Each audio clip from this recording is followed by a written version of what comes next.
Viral na yan sa social media at naging sentro ng mainit na diskusyon ang sinapit ng isang padre de pamilya sa barangay Addition Hills, Mandaluyong matapos itong isyuhan ng citation ticket ng mga awtoridad habang nagtatrabaho. Ang dahilan, wala siyang suot na damit pantaas o nakahubad habang naghahalo ng simento sa tapat na kanilang bahay.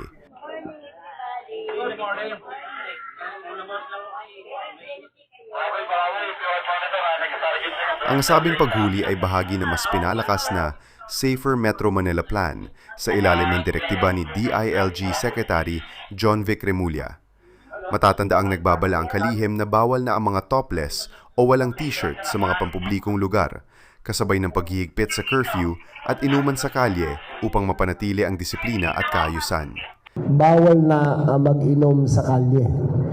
Bawal na ang maglatag ng mga silya at ng mga lamesa sa mga kalye at mag-inuman. Doon na nagagaling, number 1, ang away, number 2, ang sexual harassment. Bawal na. Kaya sabihan ko ang lahat, pasensyahan tayo. Pag kayo mag-inuman sa kalye, huhulihin namin kayo. Pag nasa loob kayo ng lansangan, walang problema. Pag nasa loob kayo ng mga pader nyo, nasa loob ng mga bahay. Nagpahayag ng sama ng loob si Norieta Langquino matapos tiketa ng Mandaluyong City Police ang kanyang asawa dahil sa pagiging walang suot na pang-itaas habang naghahalo ng semento sa tapat ng kanilang bahay sa isang makitid na kalsada sa Addition Hills, Mandaluyong nitong Abril 10. Nakikinig kami sa radyo, nakikinig kami sa balita, ang power sa kalsada lang. So hindi naman to public na daanan. Dapat po meron po talagang abiso. Ma'am, bakit po ano po yung sinasabi niyo? Ganito po. Siyempre nag-aayos po ng bahay. Naghahalo lang. Eto lang naman sa gilid. Hindi naman naka-public na ano yan. Titikitan. Dapat po magkaroon po kayo ng abiso. Dahil daw po saan, ma'am? Bakit po titikitan? Nakahubad daw po. Okay. Siyempre maghahalo ka. Sa sobrang init ngayon. Ay ito lang naman po yung bahay namin. Sino ang nakahubad? Si Johnny. Oh. Kasi simple nagkakalo may. Ma'am, ano pong binigay sa inyo? Wala. Ayan, ticket po. Ano daw pong gagawin lang sa ticket? Ay, syempre, babayaran namin yan doon sa munisipyo. Alam niyo naman kung magkano po. Hindi po namin alam kung Wala nga pong abiso.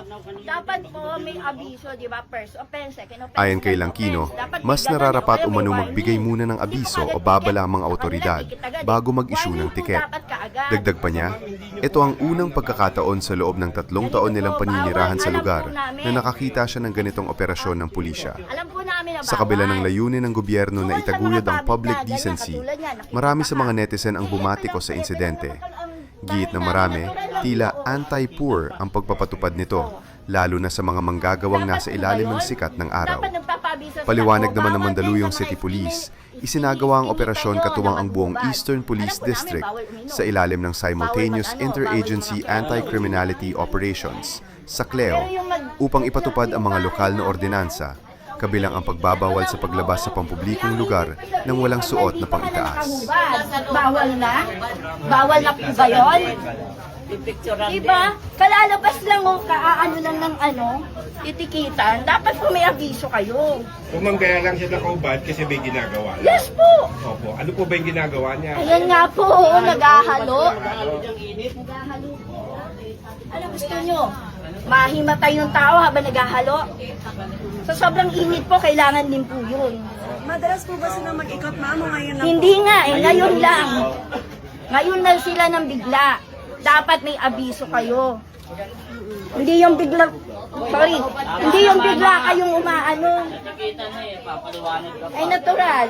Karapatan nyo yun eh. Karapatan natin yun. Hindi yung karapatan nila lang. Oo, may otoridad kayo. May karapatan kayo magpabawal. Magbawal kayo, manghuli kayo. Pero sir, eto lang hindi pa po kitang-kita sa public. Ayan lang, nasa gilid lang. Eto lang po yung bahay namin. Diba? Karapatan po namin magbigay ng opinion. So ang kailangan lang po namin dapat, abiso.